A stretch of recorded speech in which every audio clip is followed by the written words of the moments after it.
पैगंबरों, पाकीज़ा चीजें खाओ और अमल नेक करो।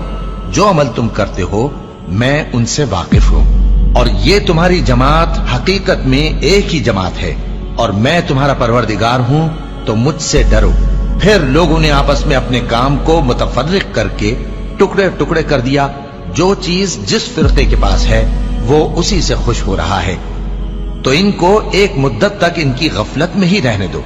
क्या ये लोग ये ख्याल करते हैं कि हम जो दुनिया में इनको माल और बेटों से मदद देते हैं तो इससे इनकी भलाई में जल्दी कर रहे हैं?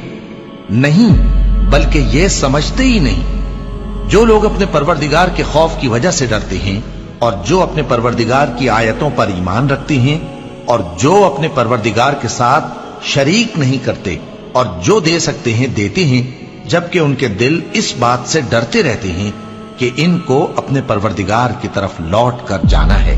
यही लोग नेकियों में जल्दी करते हैं और यही इनके लिए आगे निकल जाते हैं। और हम किसी शख्स को उसकी ताकत से ज्यादा जिम्मेदार नहीं बनाते।